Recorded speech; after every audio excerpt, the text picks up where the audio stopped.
Borderlands 3's early game can be very slow if you don't have the right weapons, as certain enemies, especially bosses, can take a crapload of bullets before they die. However, if you know the right weapons to use, then Borderlands 3's early game can be an absolute cakewalk. Hey everyone, I'm Constant Canadian, and this is the 5 early game weapons that will carry you through the game. All of the guns on this list are attainable before you encounter the first Vault monster, the Rampager, and they will carry you through multiple levels before you even need to think about replacing them. Before we get into the list, I want to know what your very first legendary in Borderlands 3 was. Let me know in the comments down below, and if you like the video, make sure to leave a like and subscribe so you don't miss any future content. First up on the list, we have the Monocle. The Monocle is a legendary sniper manufactured by Jacobs. This sniper comes with an incredibly long zoom, which makes it super good for long distance attacks. This gun's special effect though is that when aiming down sights, you get a huge 250% bonus critical damage. This sniper is essentially the better version of the Unforgiven pistol, giving lower bonus damage but being way easier to aim. On top of this, it's one of the first and easiest legendary weapons that you can get. The Monocle drops from the Demoskagan located on the Droughts right here, and it is capable of one-shotting weaker enemies for at least 5 levels or so, and still does awesome damage up to at least 10 levels above its own level. Next up we have the Krakatoa. The Krakatoa is another legendary sniper manufactured by Maliwan.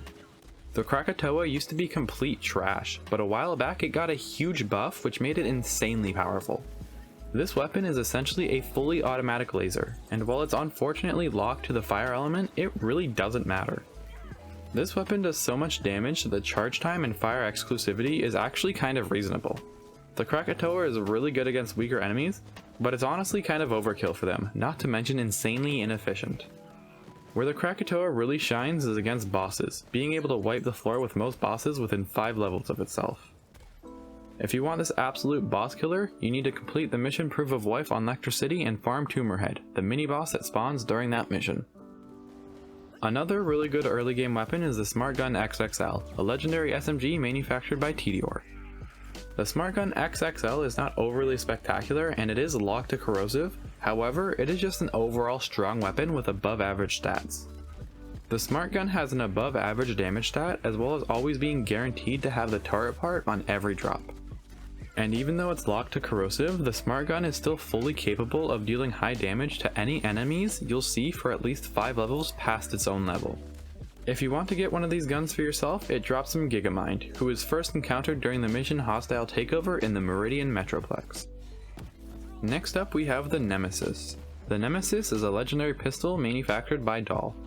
The Nemesis can come in either fire or corrosive elements, but it also has a special effect to occasionally deal shock damage instead of its assigned element. A fire Nemesis can be insanely good early on, since pretty much every enemy you encounter in the early game is shielded and flash, so most of them will die within a few rounds from the Nemesis. The Nemesis has really good damage compared to a lot of other pistols too, and it will always spawn with the largest possible magazine size, which is super nice. The Nemesis can last a really long time too. When I got it on my Pistols Only Zane, I was level 8, and I used it straight through until level 17. This gun is an amazing early game gun and it drops from Mouthpiece, the final boss in the Ascension Bluffs area. Before we get into the number 1 spot, we do have some honorable mentions for this list. First is the Cutsman, which feels super weird to say since there was a time that the Cutsman would have been number 1 on this list. But with all the buffs to the other guns, the Cutsman's charge time and ammo consumption isn't really worth the damage anymore, unless you're fighting a bigger boss enemy. Another really good gun is the Masterwork crossbow that drops from Urist McEnforcer. This gun has really high damage, but its single shot magazine size and hard to aim arcing projectiles are why it really didn't make the list. Finally, in the number 1 spot is the Trevinator.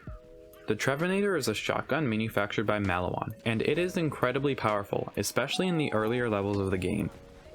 The Trevinator's existence is an incredibly heartwarming story that I'm sure most of you have heard by now, so I'll just give you a quick recap.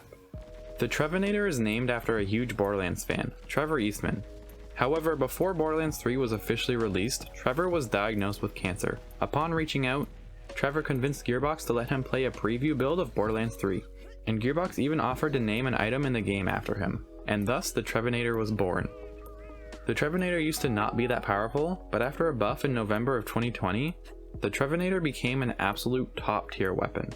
It shoots a 3-round burst of triple pellet shots, meaning that in a fraction of a second this gun can shoot 9 projectiles straight into an enemy's face. Combined with the really high damage and the fact that the Trevinator also deals splash damage, this weapon is an absolute beast of a shotgun.